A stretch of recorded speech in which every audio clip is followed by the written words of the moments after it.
നമുക്ക് പോകാനുള്ളത് പാലക്കാട് മെഡിക്കൽ കോളേജിനെ പറ്റിയാണ്. ഇത് രണ്ടും നമ്മൾ ഏകദേശം സെറ്റിൽ ചെയ്ത് കഴിഞ്ഞ ഇഷ്യൂ ആണ്, MBBS സീറ്റ് ഇഷ്യൂയും PG ഇഷ്യൂയും. പക്ഷേ ഇതിൽ രണ്ടിലും ഇനി ഒരുപാട് മുന്നോട്ടേക്ക് നമുക്ക് പോകാനാണ്. എന്തൊക്കെയാണെന്ന് വെച്ചാൽ സ്വാശ്രയ മെഡിക്കൽ കോളേജിലേക്ക് നമ്മൾ കടന്നിട്ടില്ല. സ്വാശ്രയ മെഡിക്കൽ കോളേജിൽ ഒരുപാട് കാര്യങ്ങൾ അനീതികൾ നടക്കുന്നുണ്ട്, ഒരുപാട് കാര്യങ്ങൾ നടക്കുന്നുണ്ട്. അത് MBBS സീറ്റിന്റെ കാര്യത്തിലായാലും PG സീറ്റിന്റെ ആയാലും ഒരുപാട് അട്ടിമറികൾ നടക്കുന്നുണ്ട്. നമ്മളത് പഠിച്ചുകൊണ്ടേയിരിക്കുകയാണ്. അതിന്റെ ഡാറ്റാസ് ശരിയാവുന്ന ക്രമത്തിൽ നമ്മൾ അതിലേക്ക് കടക്കുന്നതായിരിക്കും. ഈ പാലക്കാട് മെഡിക്കൽ കോളേജ് ഇഷ്യൂ എന്ന് പറഞ്ഞു കഴിഞ്ഞാൽ അതും ഇതേപോലെ തന്നെ നമ്മുടെ രണ്ടാമത്തെ സ്റ്റേറ്റ് സമ്മേളനത്തിലാണ് പാലക്കാട് മെഡിക്കൽ കോളേജ് ഇഷ്യൂ DDന്റെ ശ്രദ്ധയിലേക്ക് കൊണ്ടുവരപ്പെടുന്നത്. ഞാൻ പറഞ്ഞ ഒന്നാമത്തെ ഈ PG ഇഷ്യൂല് നമ്മൾ നാഷണൽ കമ്മീഷന്റെ സിറ്റിങ്ങിന് തിരുവനന്തപുരത്ത് പോയിരുന്നു. അദ്ദേഹത്തിനോട് ഈ കാര്യം മുഴുവൻ സംസാരിച്ചപ്പോൾ വളരെ സീനിയേഴ്സ് ആയ ഡോക്ടേഴ്സ് ഉണ്ടായിരുന്നു. അദ്ദേഹത്തിനും എല്ലാം സത്യമായതുകൊണ്ട് തന്നെ വ്യക്തമായ കാര്യങ്ങൾ ബോധ്യപ്പെട്ട് നമുക്ക് വേണ്ട നടപടികൾ എടുക്കാൻ വേണ്ടി അവർ സമ്മതിച്ചു. പക്ഷെ അതിന് ഗവൺമെന്റ് ഓർഡർ കൊടുത്തിട്ട് പോയിട്ട് അവിടെ ഒന്നും നടക്കാത്തതുകൊണ്ടാണ് നമ്മൾ പിന്നെയും ഡൽഹിയിലേക്ക് പോകേണ്ടി വന്നത്. പക്ഷെ അന്ന് ഞാൻ പേഴ്സണലായിട്ട് അദ്ദേഹത്തോട് നമ്മൾ സംസാരിച്ചിരുന്നു. നമുക്ക് ഒരുപാട് പ്രശ്നങ്ങളുണ്ട്, ഇത് മാത്രമല്ല സംസാരിക്കാൻ സമയം തരണം എന്ന് പറഞ്ഞതിന്റെ വെളിച്ചത്തിൽ സിറ്റിംഗ് കഴിഞ്ഞാൽ നിങ്ങൾ എല്ലാവരും വരുമോ, നമുക്കൊരു ചായ കുടിച്ച് സംസാരിക്കാന്ന് പറഞ്ഞു. 4:30 അന്നത്തെ ഇഷ്യൂസ് കംപ്ലൈന്റ് കഴിഞ്ഞതിന് ശേഷം ഞങ്ങൾ പിന്നെയും കയറി. ഏകദേശം 1 മണിക്കൂർ നേരം അദ്ദേഹം നമ്മളോട് ചെലവഴിച്ചു. എല്ലാ കാര്യത്തെപ്പറ്റിയും നമ്മളോട് ചർച്ച ചെയ്ത് നമ്മൾ എങ്ങനെ മുന്നോട്ടേക്ക് പോകണം എന്നുള്ളതിന്റെ ഒരു മാർഗനിർദ്ദേശം നമുക്ക് തരികയും ചെയ്തു. ആ മാർഗനിർദ്ദേശത്തിന്റെ അനുസരിച്ചാണ് നമ്മൾ സ്റ്റേറ്റ് കമ്മീഷനിലേക്കും പിന്നെയുള്ള ജനപ്രതിനിധികളിലേക്കും ഇങ്ങനെയൊക്കെ പോയത്. അതുകൊണ്ട് തന്നെ അത് വളരെ ഫലവത്തായിട്ട് തീരുകയും ചെയ്തു. അന്ന് തന്നെ അദ്ദേഹം നമ്മളോട് പറഞ്ഞിരുന്നു, നിങ്ങളുടെ സംഘടനയുടെ ഒരു മീറ്റിംഗിൽ എന്നെ വിളിക്കും, ഞാൻ വരാം, ഇതിൽ കൂടുതൽ കാര്യങ്ങൾ ഞാൻ പറഞ്ഞുതരാം. അപ്പൊ അതിന്റെ അടിസ്ഥാനത്തിൽ നമ്മളൊരു ഡേറ്റ് കണ്ടെത്തുകയും അദ്ദേഹത്തിന്റെ ഡേറ്റുമായിട്ട് ചേർന്ന് അദ്ദേഹത്തിന് സൗകര്യം ഒരു ദിവസം ബുക്ക് ചെയ്തിട്ട് ഒരു സ്റ്റേറ്റ് മീറ്റിംഗ് ഫിക്സ് ചെയ്യുകയും ചെയ്തു. ആ സ്റ്റേറ്റ് മീറ്റിംഗിൽ അദ്ദേഹം പങ്കെടുക്കുകയുണ്ടായി. ആ സ്റ്റേറ്റ് മീറ്റിംഗിൽ വെച്ചാണ് പാലക്കാട് മെഡിക്കൽ കോളേജ് ഇഷ്യൂ നമ്മൾ വളരെ കാര്യമായിട്ട് ഏറ്റെടുക്കുന്നത്. ഇത് ആ സ്റ്റേറ്റ് മീറ്റിംഗിന്റെ ദൃശ്യങ്ങളാണ്. അത് മുരുകൻ എന്ന് പറഞ്ഞാൽ ഇദ്ദേഹമാണ്, ഈ ഏറോ മാർക്കിരിക്കുന്ന അദ്ദേഹമാണ് നമ്മുടെ നാഷണൽ വൈസ് ചെയർമാൻ. പക്ഷെ ഇപ്പോൾ അദ്ദേഹം ആ സ്ഥാനം രാജിവെച്ചു. അദ്ദേഹത്തിനെ BJPയുടെ തമിഴ്നാട്ടിന്റെ പ്രസിഡന്റാക്കി അവരോധിച്ചിരിക്കുകയാണ്. അതുകൊണ്ട് തന്നെ ഇപ്പൊ പേഴ്സണൽ ഫോണിൽ വിളിച്ചപ്പോൾ അദ്ദേഹത്തെ കിട്ടാറില്ല. അതുകൊണ്ട് നമുക്ക് വലിയ നഷ്ടം ഉണ്ടായത്. കാരണം നമ്മുടെ കാര്യങ്ങൾ ഏറ്റവും ശ്രദ്ധ മൂപ്പർക്ക് മനപ്പാടായിരുന്നു. എപ്പോൾ ഫോൺ ചെയ്താലും അപ്പോൾ എടുക്കാൻ പറ്റില്ലെങ്കിൽ തിരിച്ചു വിളിക്കുക, അത്രയ്ക്ക് നല്ലൊരു കോണ്ടാക്ട് ഉണ്ടായിരുന്നു. അപ്പൊ നമ്മുടെ കാര്യങ്ങളൊക്കെ വളരെ വ്യക്തമായിട്ട് അറിയാവുന്ന ആളായതുകൊണ്ട് നമുക്ക് വളരെ ഈസി ആയിരുന്നു. പക്ഷേ ഇദ്ദേഹത്തിനെ കൊണ്ട് നമുക്ക് വളരെ കാര്യങ്ങൾ ഉണ്ടായിട്ടുണ്ട്. പാലക്കാട് മെഡിക്കൽ കോളേജ് ഇഷ്യൂ നമുക്ക് വളരെയേറെ മുന്നേറാൻ പറ്റിയത് ഇദ്ദേഹം ഇരിക്കുമ്പോഴാണ്. പക്ഷെ അദ്ദേഹം ഇടയ്ക്ക് വെച്ച് പോയപ്പോൾ നമ്മൾ കുറച്ച് സ്ലോ ആയിട്ടുണ്ട്. പക്ഷെ അതിനുള്ള പോംവഴികൾ നമ്മൾ കണ്ടെത്തി നമ്മൾ പിന്നെയും കുറച്ചും കൂടെ ഫാസ്റ്റായിട്ട് വരുന്നുണ്ട്. അപ്പൊ ഇത് നിങ്ങൾക്ക് അറിയാവുന്ന ചിലരുണ്ടാവുമായിരിക്കും ഇതിൻ്റെ അകത്ത്. ആ മീറ്റിങ്ങിന്റെ കുറച്ച് ദൃശ്യങ്ങളാണ്. അന്നത്തെ ലോക്കൽ ഡെയിലിയിൽ വന്ന ന്യൂസാണ്. ഇത് ഒരു സ്റ്റാഫ് മെമ്പറാണ് പാലക്കാട് മെഡിക്കൽ കോളേജിൽ. നിങ്ങൾ പലർക്കും തൃശ്ശൂർക്കാർക്ക് എന്തായാലും നേരത്തെ അറിയാൻ പറ്റും. ഇത് അവിടുത്തെ ഒരു സ്റ്റുഡൻ്റ് ആണ്. ഇവർ രണ്ടാളുമാണ് ഈ ഇഷ്യൂ നമ്മളെ കമ്മീഷന് മുന്നേ അവതരിപ്പിച്ചത്. അപ്പൊ ഈ പാലക്കാട് ഗവൺമെന്റ് മെഡിക്കൽ കോളേജ് കേരളത്തിൽ നിന്നല്ല ഇന്ത്യയിൽ തന്നെ ആദ്യമായിട്ടുള്ള ഒരു സംരംഭമാണ്. SCP ഫണ്ട് ഉപയോഗിച്ചിട്ടുള്ള ഒരു മെഡിക്കൽ കോളേജ് ഇന്ത്യയിൽ ഒരു സ്ഥലത്തും ഇല്ല. ടെക്നിക്കൽ സ്ഥാപനങ്ങളൊക്കെ കുറേ ഉണ്ട്, പക്ഷേ ഗവൺമെന്റ് മെഡിക്കൽ കോളേജ്, SC STക്ക് വേണ്ടിയുള്ള മെഡിക്കൽ കോളേജ്, SCP ഫണ്ട് ഉപയോഗിച്ചിട്ടുള്ള ഒരു മെഡിക്കൽ കോളേജ് ഇന്ത്യയിൽ ഒരു സ്ഥലത്തും ഇല്ല. ഈ മെഡിക്കൽ കോളേജ് എന്തുകൊണ്ട് തുടങ്ങി എന്നുള്ളത് അത് 2010 അതിനെ പറ്റിയുള്ള ചിന്ത തുടങ്ങുന്നതെന്ന് തോന്നുന്നു. അതിൽ കുറച്ച് MLA അതിനനുബന്ധമായിട്ട് മുന്നേ നടന്നൊരു കാര്യം ഞാൻ പറയാം. ഈ PNT ഡിപ്പാർട്ട്മെന്റിന്റെ കയ്യിലുണ്ടായിരുന്ന ഏകദേശം 100 ഏക്കറിൽ കൂടുതൽ സ്ഥലം പാലക്കാട് ഉണ്ടായിരുന്നു. ആ സ്ഥലം ആ ഡിപ്പാർട്ട്മെന്റിന് ഗവൺമെന്റ് കൊടുത്തതാണ്. പക്ഷെ കൊടുത്തു കഴിഞ്ഞാൽ അത് യൂട്ടിലൈസ് ചെയ്തിട്ടില്ലെങ്കിൽ ഗവൺമെന്റിന് തിരിച്ചേൽപ്പിക്കണം എന്നുള്ളൊരു റൂളുണ്ട്. അത് ഈ നമ്മളെ SC ഡയറക്ടർ ഞാൻ പറഞ്ഞില്ലേ, പാഷ എന്ന് പറഞ്ഞ ഒരാള്, SC ഡെവലപ്മെന്റ് ഡിപ്പാർട്ട്മെന്റ് ഡയറക്ടർ, അദ്ദേഹം പാലക്കാട് കളക്ടറായിരുന്നപ്പോഴാണ് ആ ട്രാൻസാക്ഷൻ നടക്കുന്നത്. അപ്പോ PNT ഡിപ്പാർട്ട്മെന്റ് അതിൽ വളരെ കുറച്ച് സ്ഥലം മാത്രമേ ഉപയോഗപ്പെടുത്തിയുള്ളൂ. ബാക്കി 72-73 ഏക്കറോളം സ്ഥലം വെറുതെ കിടക്കുകയാണ്. അത് ഗവൺമെന്റിനെ തിരിച്ചെടുക്കണം. ഗവൺമെന്റിലേക്ക് തിരിച്ചെടുക്കപ്പെടുമ്പോൾ ആണ് ഈ പ്രപ്പോസൽ വരുന്നത്. SC STക്കാർക്ക് ഒരു മെഡിക്കൽ കോളേജ് വേണം. ആ പ്രപ്പോസൽ വന്നതിന്റെ അടിസ്ഥാനത്തിലാണ് ഈ സ്ഥലം ഗവൺമെന്റ് മെഡിക്കൽ കോളേജ് പാലക്കാട് അല്ലെങ്കിൽ SCST മെഡിക്കൽ കോളേജ് തുടങ്ങാൻ വേണ്ടി ഏറ്റെടുക്കപ്പെടുന്നത്. അത് ഏറ്റെടുക്കുന്നത് വളരെ വ്യക്തമായിട്ടും ഈ പാലക്കാട് മെഡിക്കൽ കോളേജ് തുടങ്ങാൻ വേണ്ടി തന്നെയാണെന്ന് ഡോക്യുമെന്റ് ചെയ്യപ്പെട്ടിട്ടുണ്ട്. ആ പോയിന്റ് നിങ്ങൾ നോട്ട് ചെയ്യണം. ഈ 72.8 ഏക്കർ ഭൂമി ഗവൺമെന്റ് ഏറ്റെടുക്കുന്നത് പാലക്കാട് മെഡിക്കൽ കോളേജ് തുടങ്ങാൻ വേണ്ടി ആണ്. അത് കുറച്ച് ഡിസ്പ്യൂട്ട് വരുന്നുണ്ട്, അതുകൊണ്ടാണ് അത് ഓർമ്മ വെക്കണമെന്ന് പറയുന്നത്. പിന്നെ ഈ മെഡിക്കൽ കോളേജ് തുടങ്ങാനുണ്ടായ സാഹചര്യം എന്തുകൊണ്ടാണെന്ന് വെച്ചാൽ അതാണ് പർപ്പസ് എഴുതിയിരിക്കുന്നത്. കുറച്ച് ജനപ്രതിനിധികൾ, എല്ലാവരും മോശക്കാരാണെന്ന് ഞാൻ പറയുന്നില്ല, കുറച്ച് ജനപ്രതിനിധികൾ കൂടിയിട്ട് ഈ കഴിഞ്ഞ 5 കൊല്ലം നടന്ന MBBS അഡ്മിഷനെ പറ്റി ഒരു പഠനം നടത്തി. അവർ പഠനം നടത്തിയപ്പോൾ ആ കഴിഞ്ഞ 5 വർഷത്തിൽ ഏകദേശം 1651 SC/ST കുട്ടികൾക്ക് MBBS സീറ്റ് കിട്ടാനുള്ള അർഹതയുണ്ടായിരുന്നു. MBBS പഠിക്കാൻ ഉള്ള അർഹതപ്പെട്ട മാർക്ക് ഉണ്ടായിരുന്നു. അവർക്ക് കാശുണ്ടായിരുന്നെങ്കിൽ അവർക്ക് പ്രൈവറ്റ് മെഡിക്കൽ കോളേജിലും പോയിട്ട് പഠിക്കായിരുന്നു. മെറിറ്റ് അടിസ്ഥാനത്തിൽ മറ്റേ സീറ്റ്, മാനേജ്മെന്റ് സീറ്റ് കിട്ടാനുള്ള എല്ലാ അർഹതയും അവർക്ക് ഉണ്ടായിരുന്നു. പക്ഷെ കാശില്ലാത്തത് കൊണ്ട് ഈ 1651 പേരിൽ 552 പേർക്ക് മാത്രമേ MBBS പഠിക്കാൻ പറ്റിയുള്ളൂ. കഴിഞ്ഞ 5 കൊല്ലം MBBS അഡ്മിഷൻ പറ്റിയുള്ളൂ. വെച്ചാൽ അറൌണ്ട് 1/3 നമ്മുടെ കുട്ടികളുടെ കാര്യമാണ്. നമ്മുടെ കുട്ടികളിൽ 3.1% അർഹതയുണ്ടായിട്ടും, റിസർവേഷൻ ഉണ്ടായിട്ടും 3.1% മാത്രമേ MBBS പഠിക്കാൻ പറ്റിയുള്ളൂ. അപ്പൊ ഈ ഡിസ്പാരിറ്റി കവർ ചെയ്യാൻ വേണ്ടിയാണ് SC/ST വിഭാഗത്തിന് മാക്സിമം സീറ്റ് നൽകാൻ വേണ്ടി ഒരു സ്ഥാപനം തുടങ്ങണം എന്നുള്ളൊരു ചിന്ത വരുന്നത്. ആ ചിന്തയുടെ അടിസ്ഥാനത്തിലാണ് 100 പേർക്ക് ഒരു വർഷം സീറ്റ് നൽകുക. ആ 100 പേരിൽ 70 പേര് SC-യിൽ നിന്നും 10 പേര് ST-യിൽ നിന്നും, ആദ്യം അങ്ങനെയായിരുന്നു, 70 പേര് SC-യിൽ നിന്നും 10 പേര് ST-യിൽ നിന്നുമായിരുന്നു വെച്ചിരുന്നത്. ബാക്കി വരുന്ന സീറ്റ് 15% അങ്ങോട്ട് പോകും, നാഷണൽ കോട്ടയിലേക്ക് പോകും, ബാക്കി 5 സീറ്റ് ജനറൽ. അങ്ങനെയായിരുന്നു ആദ്യം വെച്ചിരുന്നത്. പിന്നീട് എങ്ങനെയോ 70-ഉം 2 ആയി, ബാക്കിയുള്ള അതേപോലെ തന്നെ. അപ്പോൾ അതിന്റെ അടിസ്ഥാനത്തിൽ അവിടെ ഒരു SC/ST അസോസിയേഷന്റെ പേരിൽ ഒരു ട്രസ്റ്റ് രൂപീകരിക്കുകയും ആ ട്രസ്റ്റ് രജിസ്റ്റർ ചെയ്ത് ഗവൺമെന്റിന് അവർ അപ്ലിക്കേഷൻ കൊടുക്കുകയും ചെയ്തു. ഗവൺമെന്റ് അത് അംഗീകരിച്ചു. ഈ ലാൻഡ് അവർക്ക് വിട്ടുകൊടുത്തു. അത് SCP ഫണ്ട് ഉപയോഗിച്ചിട്ട് തുടങ്ങാനുള്ള എല്ലാ കാര്യങ്ങളും ചെയ്തു കൊടുത്തു. അതിന്റെ പ്രവർത്തനം തുടങ്ങുകയും ചെയ്തു. 2012 അവിടെ പ്രവർത്തനങ്ങൾ തുടങ്ങുന്നത്, ബിൽഡിങ്ങിന്റെ വർക്കൊക്കെ തുടങ്ങുന്നത്. 2014 മുതൽ അവിടെ അഡ്മിഷൻ തുടങ്ങി. 2014 കഴിഞ്ഞ് 2015 ആയപ്പോൾ ഈ ആദ്യത്തെ അസോസിയേഷൻ ഉണ്ടല്ലോ, ചാരിറ്റബിൾ സൊസൈറ്റി, ആ ചാരിറ്റബിൾ സൊസൈറ്റിയിൽ നിന്ന് ഗവൺമെന്റ് തന്നെ integrated institute of medical sciences എന്ന് പറഞ്ഞിട്ട് ഒരു ചാരിറ്റബിൾ സൊസൈറ്റി ഉണ്ടാക്കിയിട്ട് അതിന്റെ പ്രസിഡന്റ് മുഖ്യമന്ത്രിയായിട്ടും പിന്നെ ഗവൺമെന്റ് സെക്ടറിലുള്ള ബാക്കി ഒഫീഷ്യൽസുമായിട്ട് ഒരു ചാരിറ്റബിൾ ട്രസ്റ്റ് ഉണ്ടാക്കിയിട്ട് ആ ട്രസ്റ്റിന്റെ പേരിലേക്ക് ഇത് കംപ്ലീറ്റ് ട്രാൻസ്ഫർ ചെയ്തു. അങ്ങനെ ഇപ്പോൾ ആ ഇൻസ്റ്റിറ്റ്യൂട്ട് ഈ ട്രസ്റ്റിന്റെ കീഴിലാണുള്ളത്. അപ്പോൾ ആ ട്രസ്റ്റ് ഉണ്ടാക്കുമ്പോൾ അവരുടെ ഉദ്ദേശ ലക്ഷ്യങ്ങൾ എന്താ വെച്ചാൽ മാക്സിമം നമ്പർ ഓഫ് SC/ST സ്റ്റുഡൻസിന് മെഡിക്കൽ എഡ്യൂക്കേഷൻ കൊടുക്കുക എന്നുള്ളതായിരുന്നു. അത് അവർ കൊടുക്കുന്നുണ്ട്. 70% സീറ്റ്, 70 സീറ്റ് SC-ക്കും 2 സീറ്റ് ST-ക്കും മാറ്റി വെച്ചിട്ടുണ്ട്. ബാക്കി വരുന്ന ജനറൽ സീറ്റ്സിലും സംവരണ തത്വം പാലിച്ചുകൊണ്ട് സീറ്റ് കൊടുക്കുന്നുണ്ട്. പിന്നെ അവരെന്താ പ്രശ്നം? പറ്റുന്നിടത്തിൽ എന്തെങ്കിലും പ്രശ്നമുണ്ടോ? 100 സീറ്റിൽ 70 സീറ്റ് SC-ക്ക് കിട്ടുന്നുണ്ട്, 2 സീറ്റ് ST-ക്ക് കിട്ടുന്നുണ്ട്. ബാക്കി വരുന്ന 15 സീറ്റിൽ 15 സീറ്റിൽ 15 അല്ല 12 സീറ്റിൽ സംവരണം വേണമെന്നുണ്ട്, 1 സീറ്റ് പിന്നെയും കിട്ടുന്നുണ്ട്. നാച്ചുറലി പ്രശ്നങ്ങളൊന്നുമില്ല.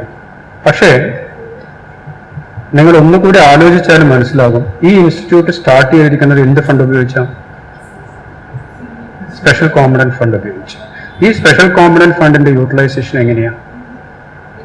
അതിന്റെ ഉപഭോക്താക്കളുടെ മിനിമം 50% എങ്കിലും ആരായിരിക്കണം? നമ്മളായിരിക്കും, അല്ലേ? അങ്ങനെ ഒരു ക്ലാസ് ഉണ്ട്. മിനിമം സെൻട്രൽ ഗവൺമെന്റ് റൂൾ തന്നെയാണ്. അപ്പോ അതിന്റെ ഉപഭോക്താക്കള് 50% മിനിമം എന്നാണ് പറയുന്നത്, മാക്സിമം അല്ല. മിനിമം 50% ഉപഭോക്താക്കൾ നമ്മൾ തന്നെ, ഗുണഭോക്താക്കൾ നമ്മൾ തന്നെ ആയിരിക്കണം എന്നിരിക്കെ അവിടുത്തെ staff, whether teaching or non teaching, അവരുടെ അപ്പോയിന്റ്മെന്റിൽ പ്രാതിനിധ്യം ഉണ്ടായിരിക്കണം. 10% മതിയോ? മതിയെന്നാണെങ്കിൽ അവിടെ പ്രശ്നമില്ല. Palakkad medical college okay.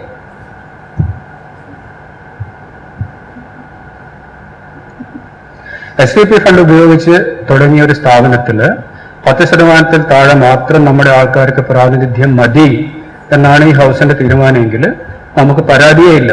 അവിടെ സ്റ്റുഡൻസിന് ഇപ്പോഴും അഡ്മിഷൻ കിട്ടുന്നുണ്ട്. പക്ഷേ SVP ഫണ്ട് ഉപയോഗിക്കുന്ന സ്ഥാപനങ്ങളിൽ മിനിമം 50% പ്രാതിനിധ്യം വേണമെന്നുള്ളത് തന്നെയാണ് നിയമം. ആ നിയമം അനുസരിച്ച് ഞങ്ങളുടെ കുട്ടികൾ പഠിച്ചാൽ മാത്രം പോരാ, അവർക്ക് ജോലി എടുക്കണ്ടേ, അവർക്ക് ജോലി വേണ്ടേ? നാളെ പഠിച്ചിറങ്ങിക്കഴിഞ്ഞാൽ അവരേറെ ജോലിക്ക് പോകും. അവർക്ക് ജോലി കിട്ടാനുള്ള സ്ഥാപനമാണിത്. ആ സ്ഥാപനത്തിൽ 50% ജോലിക്കുള്ള അവകാശം നമ്മൾ അവർക്ക് നേടിക്കൊടുക്കണം.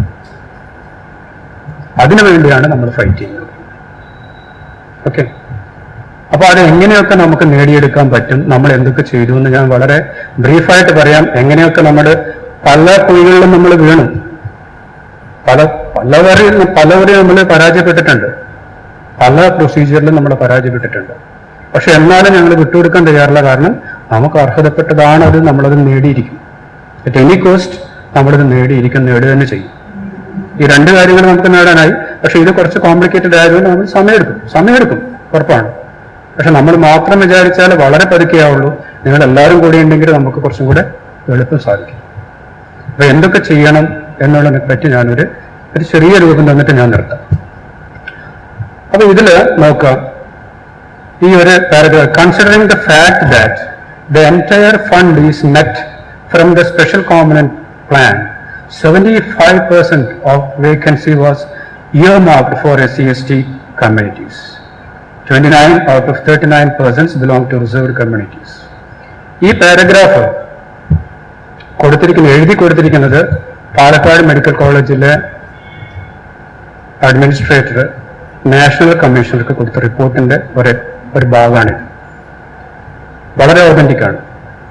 SVP ഫണ്ട് ഉപയോഗിച്ച് ഉണ്ടാക്കിയ ഒരു സ്ഥാപനം എന്നുള്ള നിലയിൽ അവർക്ക് വേണ്ടുന്ന പ്രാതിനിധ്യം ലഭിക്കണം എന്ന് മനസ്സിലാക്കിക്കൊണ്ട് 75% പ്രാതിനിധ്യം നോൺ ടീച്ചിങ് സ്റ്റാഫിന് നമ്മൾ കൊടുത്തിരിക്കുന്നു.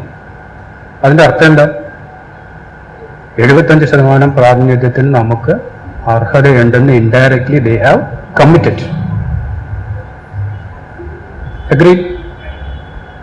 തിരിച്ചു വായിക്കുമ്പോൾ they have committed that we have eligibility for 75% reservation in that institution. അതേസമയം അതിന് മുന്നേ ഉള്ള ടീച്ചിങ് സ്റ്റാഫിന്റെ കാര്യത്തിൽ നോക്കിക്കോളൂ, ഇങ്ങനെയാണ് ലെസ് ദാൻ 10%. പ്രൊഫസർമാരുടെ കാര്യത്തിൽ മാത്രം നിങ്ങൾക്ക് ഉദ്ദേശിപ്പിച്ച ഒരു കണക്ക് കാണാൻ പറ്റും. കാരണം അതൊക്കെ റിട്ടയേർഡ് പ്രൊഫസേഴ്സാണ്, റിട്ടയേർഡ് ഫ്രം ഗവൺമെന്റ് സർവീസ്. കാരണം അത്രയും സീനിയർ ആയിട്ടുള്ള ആൾക്കാർ നമ്മുടെ കൂട്ടത്തിൽ ഇല്ലാത്തത് കൊണ്ട് റിട്ടയേർഡ് ആയ ആൾക്കാരെ അവിടത്തേക്ക് ആകർഷിച്ച് അതിൽ പോയ ഒരാളാണ് ചന്ദ്രിക മേഡം. ചന്ദ്രിക മേഡം ഒക്കെ ഗൈനക്കോളജിസ്റ്റ് ആണ്. അവർ റിട്ടയർ ചെയ്തില്ല.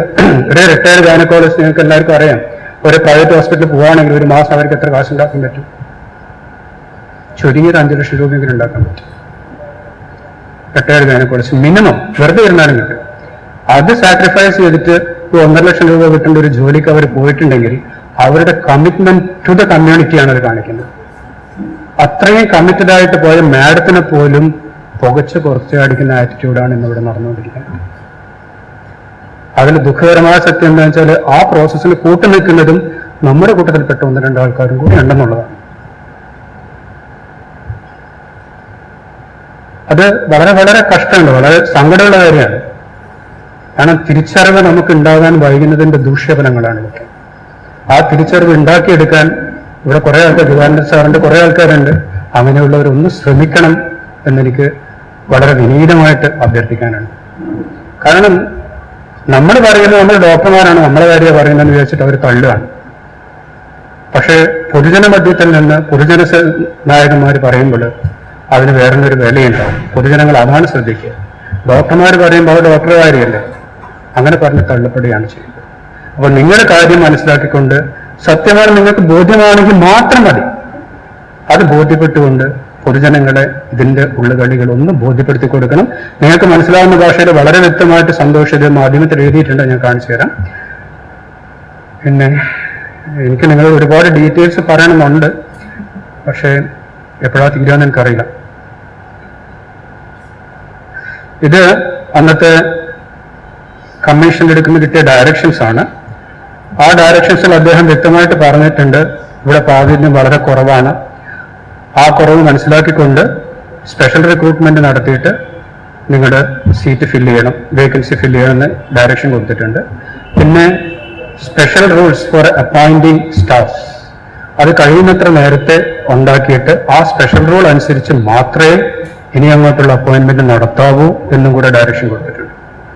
സ്പെഷ്യൽ റൂൾസ് ഫോർ അപ്പോയിന്റ്മെന്റ് എന്നുകൊണ്ട് നമ്മൾ ഉദ്ദേശിച്ചത് എന്താണെന്ന് വെച്ചാൽ എത്ര പെർസെന്റേജ് SC/ST ഇവിടെ അപ്പോയിന്റ്മെന്റ് കൊടുക്കണം എന്ന വ്യക്തമായ ഒരു ധാരണ ആദ്യമായിട്ട് ഉണ്ടായിരിക്കണം. ആ ധാരണ ഉണ്ടാക്കിയതിനു ശേഷം മാത്രമേ ഇവിടെ ഇനി അങ്ങോട്ട് അപ്പോയിന്റ്മെന്റ് നടത്താവൂ എന്നാണ് നാഷണൽ കമ്മീഷണർ പറഞ്ഞത്. പക്ഷെ അതിന് ഘടകവിരുദ്ധമായിട്ട് അവിടെ സ്ഥിര നിയമനം നടന്നു. ആ സ്ഥിര നിയമനം നടന്നപ്പോഴേ ഞങ്ങളുടെ ക്വസ്റ്റ്യൻ ചോദിച്ചിരുന്നു. അതിന് കിട്ടിയ ഉത്തരം എന്താണെന്ന് വെച്ചാൽ ഇപ്പൊ സ്ഥിര നിയമനം നടത്തിയിട്ടില്ലെങ്കിൽ MCIന്റെ റെക്കഗ്നിഷൻ പോകും. MCIന്റെ റെക്കഗ്നിഷൻ പോയാൽ പിന്നെ ഇൻസ്റ്റിറ്റ്യൂട്ടേ ഇല്ല. ആരെയാണ് ഇവർ സ്ഥിര നിയമനം നടത്തുന്നത് എന്ന് നിങ്ങൾ ചിന്തിച്ചാല് വളരെ അതിന്റെ പിന്നിലുള്ള കളികൾ നിങ്ങൾക്ക് മനസ്സിലാവും. അവിടെ സ്റ്റാഫിനെ നിയമിച്ചത് മുഴുവൻ കരാർ അടിസ്ഥാനത്തിലാണ്. PSC അടിസ്ഥാനത്തിൽ എല്ലാം കരാർ അടിസ്ഥാനത്തിലാണ്. കരാർ അടിസ്ഥാനം എന്ന് വെച്ചാൽ ഒരു കൊല്ലത്തേക്ക്. അപ്പൊ അതില് കരാർ അടിസ്ഥാനത്തിൽ നിയമിക്കുന്നതിന് ഒരിക്കലും സംവരണ തത്വം പാലിക്കേണ്ടതില്ല. അതാണ് നിയമം. അപ്പൊ ഈ കരാർ അടിസ്ഥാനത്തില് സംവരണ തത്വം പാലിക്കാതെ നിയമിച്ച ആളുകളെയാണ് സ്ഥിരപ്പെടുത്തുന്നത്. അപ്പൊ നെറ്റ് ഇഫക്റ്റ് എന്താണ്? സ്ഥിരപ്പെടുത്തപ്പെടുന്നവരില് സംവരണ തത്വം ഉണ്ടാവും? ഉണ്ടാവില്ല. We are the losers. മനസ്സിലായില്ലേ? നമുക്ക് അതിനെതിരെ ഫൈറ്റ് ചെയ്യാനുള്ള പഴുതുണ്ടായിട്ട് ആ ഫൈറ്റ് ചെയ്യാനുള്ള പഴുത് അവർ അടക്കുന്നത് എങ്ങനെയാണ്? നിങ്ങളിപ്പോ ഫൈറ്റ് ചെയ്താൽ നിങ്ങളുടെ സ്ഥാപനം പൂട്ടിപ്പോവും. MCIന്റെ അംഗീകാരം കിട്ടിയിട്ടില്ലെങ്കിൽ മെഡിക്കൽ കോളേജ് ഇല്ല. നിങ്ങളുടെ സ്ഥാപനം പൂട്ടിപ്പോവും. നിങ്ങൾ ഫൈറ്റ് ചെയ്യൂ. നമുക്ക് ഫൈറ്റ് ചെയ്യാൻ പറ്റുമോ? നമുക്ക് ഫൈറ്റ് ചെയ്യാൻ തന്നെ പറ്റിയില്ല. പക്ഷെ അവരെ സ്ഥിരപ്പെടുത്തി. 163 ആൾക്കാരെ അവർ സ്ഥിരപ്പെടുത്തി. അങ്ങനെ MCI റെക്കഗ്നിഷൻ കിട്ടി. യൂണിവേഴ്സിറ്റി അഫിലിയേഷൻ കിട്ടി, MCI റെക്കഗ്നിഷൻ കിട്ടി. കഴിഞ്ഞിട്ട് 1 വർഷം കഴിഞ്ഞു. ഇപ്പോഴും റിക്രൂട്ട്മെന്റ് നടന്നിട്ടില്ല. സ്പെഷ്യൽ റൂൾസ് ഉണ്ടാക്കപ്പെട്ടിട്ടുമില്ല. ഈ 2 ക്ലോസ് ഒന്ന് നിങ്ങൾ ശ്രദ്ധിക്കുക. ഈ കമ്മിറ്റിയുടെ ഉദ്ദേശ ലക്ഷ്യങ്ങളാണ്. സൊസൈറ്റിയുടെ പാലക്കാട് മെഡിക്കൽ കോളേജിന്റെ ഉണ്ടാക്കിയ സൊസൈറ്റിന്റെ ഉദ്ദേശ ലക്ഷ്യങ്ങൾ 2 എണ്ണമാണ്. ആ ഉദ്ദേശ ലക്ഷ്യങ്ങൾ രണ്ടാമത്തത് നോക്കുക. To create a centre for academic and research excellence in medical sciences with a focus on providing educational and employment opportunities. Now, another repeat ചെയ്യുന്നു, educational and employment opportunities to members of the scheduled caste. അപ്പൊ ഇങ്ങനെയൊരു close ഉദ്ദേശ ലക്ഷ്യങ്ങൾ ഉണ്ടായിരിക്കെ schedule കാസ്റ്റിന് employment കൊടുക്കുന്നതിൽ എന്തുകൊണ്ട് വിമുഖത കാണിക്കുന്നു എന്നുള്ള ചോദ്യം അവിടെ നിലനിൽക്കുന്നുണ്ട്. അപ്പൊ ഈ ചോദ്യത്തിന്റെ കൂടെ ഞാൻ ഒരു ഓർഡറും കൂടെ കൂട്ടി വായിച്ചിട്ട് ഞാനൊരു അവസാനം ഈ ഓർഡർ നോക്കാം.